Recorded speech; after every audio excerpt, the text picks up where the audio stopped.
I'll speak closer to the mic. All right, so my name is Jeremy Van Cleve. I'm at the Department of Biology at the University of Kentucky, and I'll be talking today about the evolution of social norms and particularly how we can model how they might be internalized, how individuals effectively might enforce norms themselves. So just to get this, talk first about the acknowledgements. This is all work in collaboration with my colleague, Earl Akshai, who we can all be talking about relatedness today. Is very related to another individual who looks a lot like him. We get photos of him, figure out which is which. And this work is funded by NSF, DARPA, and ARO. Okay, so as many of you know, like many animals live in groups. Many of those groups do all kinds of interesting behaviors. The big thing about living in a group is that your behavior doesn't affect just your fitness, but it affects the fitness of other individuals that are living with you.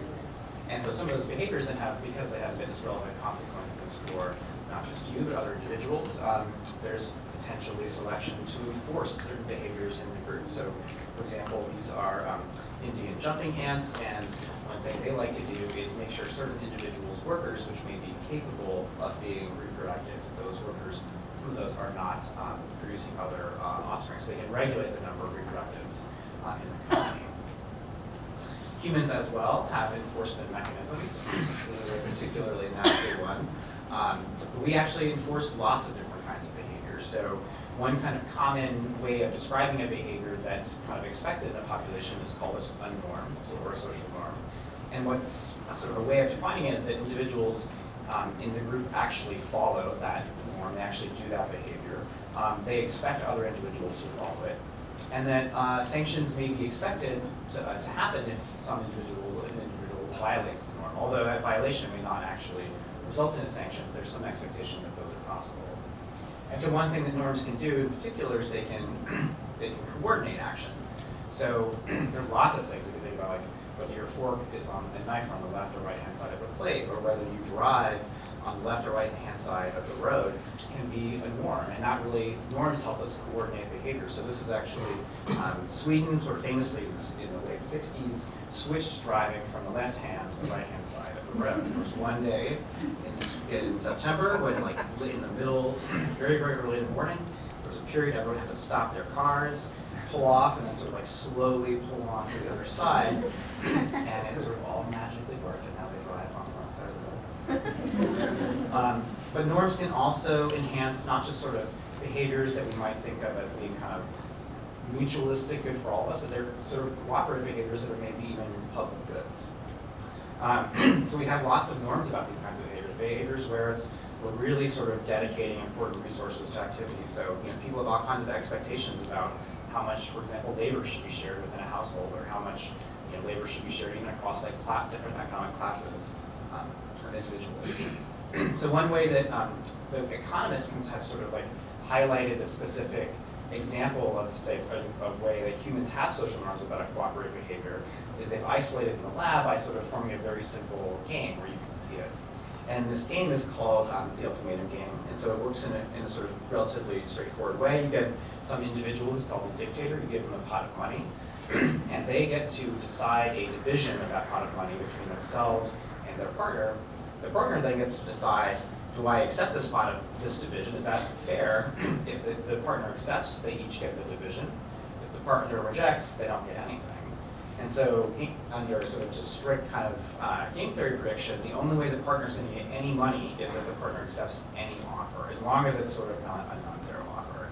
So what you actually find, though, in reality is when you go across many different cultures, you find actually people reject lots of offers that are more than zero. In fact, they might only accept offers that are kind of fair. So here's like a fraction of the pie. These little straight lines here are how much was the sort of mean offer, and these circles are a fraction of individuals who would reject an offer of this size. So almost everyone rejects an offer that's zero, and then in some societies, lots of individuals reject unfair offers. Even in some societies, individuals reject hyper-fair offers. They might think that they're being too generous and they need to sort of back off a little bit. So we have very strong, those norms are strong, and they differ, sort of points that are strong and differ between populations. So the question I'd sort of like to answer is, how do these cooperative norms evolve, and particularly how can they evolve to be self-enforcing or internalized? And so the way that I'll try to attack this problem is to look at a model of cooperation and punishment, and where there's a norm for that cooperative behavior, and to use something called a social preference, which I'll talk about in a sec, to try to capture this sense of how a norm might be internalized. And what we'll hopefully learn is that norm internalization can evolve, that the psychology, in a sense, of how that internalization happens matters, and as to whether that norm can evolve. And then actually, in some cases, external punishment, like we sort of began to saw before, that can actually stabilize this norm internalization. So just as a review, that cooperation punishment happens a lot in lots of different animals. This is just actually human data. I could have pulled up examples from other animal systems. So when you put individuals in and you give them a case where they can a situation where they can donate to a public good, or they can keep their money for themselves, they rapidly, their donations rapidly decrease. But then once they're allowed to punish other individuals, their donations rapidly increase. And this sort of doesn't matter which direction you do it. First, they're allowed to punish, and then even after that punishment's taken away, they quickly go back to the selfish thing. This is another good experiment where they showed actually that you could give individuals the choice to join a group who was punishing or to join a group that was not punishing. Individuals, the fraction of individuals that were in the punishing group would actually increase, and more would choose to be in the punishing group. And that punishing group, the contributions would increase as well. So that external punishment definitely works. Okay, that's good. So what about the internal part? So the way we sort of think about that, so we've used this sort of a way of thinking about these, how individuals choose behavior for a couple different models for things like empathy and kind of other regarding behavior. And it's based on the fact that we think individuals have preferences. And those preferences are really just kind of mechanistically the idea that there are these reward centers in the brain. Those are sort of well known. They're linked to learning and with other very fitness relevant activities. And those reward centers are actually implicated in lots of different kinds of social behavior. So they're implicated in reciprocity, the kind of the responses you get from sort of giving to someone else. And so they tend to be sort of these, the striatum, prefrontal cortex, insula cortex, those kinds of regions tend to come up again and again in these studies of social behavior. There's even some studies that sort of like somewhat even perversely try to look at guilt, this what if you did something that maybe you thought it wasn't what you should have done. And they can find even specific brain regions that are the amygdala and insula cortex that are related to this. And in fact, some individuals who are more sort of prone to guilt would actually receive more reward. This is sort of expression in a reward center when they do a restorative activity, when they actually maybe, if they didn't contribute money, that they actually now turn around and contributed money afterwards. So this idea that we have sort of a computational machinery in our head that is sort of the locus of this preference. So we have preferences over our actions. So that's what the kind of model we're going to build. And so we're going to do that, we're going to need to measure how much we're contributing to this public good. We're going to need to know how much other individuals contribute. We're going to have a variable that here captures, individuals will have an opinion basically. What's the norm? What should they expect other individuals to contribute to that public good? So that may be different from what they're actually contributing. And then we need to know sort of what other individuals think the norm should be. And then the individuals will have an opportunity to punish, this sort of external punishment. So to take away the resources of an individual who's not following the norm. And then as well, that punishment level in the group is really what's going to matter. How much you're being punished is going to depend on that average level in the group. So then this is our payoff function here. So this is the amount that an individual is going to get. It's based on, again, how much they're donating, how much their partners are donating, what that norm is in the group, and how much is being punished.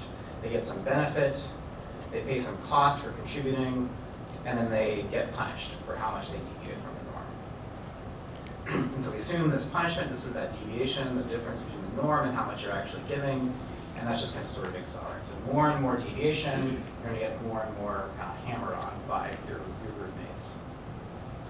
Okay, so the way that this sort of preference works in terms of showing how individuals choose behavior is that they will choose an action that maximizes their preference. So it's sort of the most preferred action they can choose.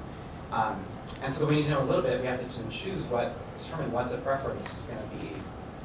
In this case, it's going to be pretty simple. We're just going to assume they choose to prefer to maximize their payoff. And so whenever they maximize their payoff, whatever contribution to the public good that is, this A, whoops, I'm mistaking the buttons. This is going to be their choice for that contribution. And then their fitness really is that whatever payoff they get for that contribution level they choose, then this is where sort of the cost of punishing comes in. So for the punishment that they actually contribute to the group. So they're getting punished, the payoff is being decremented by how much they get punished by other group members. And then this is the fitness cost they pay for actually doing that punishing level themselves. Okay, so what we can see is just with external punishment, that what you start off with a little bit of relatedness in the population. You can get the evolution of this contribution to the public good evolving, more relatedness, more contribution, and that norm gets off the ground too once there's a little bit of relatedness. And that norm actually starts off a little bit high and then evolves to be lower. And the sort of sense in some ways is that so relatedness is what's kind of solving the cooperation problem in a sense. You still need that. So there's, if you've heard about cooperation literature a little bit, you've heard of the second order free rider problem, which is the sense that if punishment is costly, you still haven't solved the cooperation problem. You need something to sort of account for the fact that it's basically a cooperation problem in itself to get costly punishment going. So relatedness, like other mechanisms, is one way to do that. And as they get more related, the norm doesn't have to be as high to get as that same level of contribution to the public good. And so effectively that deviation gets smaller and smaller, and they're actually punishing more and more. So even smaller deviations get punished even more in these highly related groups. So where cooperation is really strong. Okay, so that's kind of what I said. Okay, so the internal punishment. So now that punishment isn't outside, it's on the inside. So I don't know what's, maybe he's sad, guilty, I choose. But he's a nice guy, so I don't know if he did anything wrong. So, okay, so what we do is we add a little internal punishment component where now the preference isn't just your payoff, but the preference is your payoff minus how much you're sort of punishing yourself internally. So you'll choose actions maybe that minimize your deviation from the norm, in part because of this component. And so everything else is the same. You're still paying for punishing externally if you do that. And so really there's actually no fitness cost or benefit here of just this internal punishment. It's just acting on your preference. Okay, so what we do is we turn out the shape of this is important, this internal punishment. Whether it's accelerating, it means that if you deviate a little bit more, you pay an even higher internal punishment cost. If it's decelerating, at some point that tops out. At some point, no matter how much extra you deviate, you're just not going to punish yourself any more than that. And so that becomes important because in the case where those accelerating internal punishment case happens, just by itself, if there's no relatedness, no external punishment, you can't get any evolution of internal punishment. It won't get off the ground, and there won't be any cooperation because there's nothing to enforce the norm if there was a norm out there in the first place. But if you do have this decelerating, then there's a cap. There's only a certain amount you're sort of maximally going to punish internally. And then what happens is you do get a stable cooperative norm for cooperation and a stable level of internal punishment. And like before, you need a little bit of relatedness to get the thing going, like any kind of punishment system. You need something to get the cooperation stable.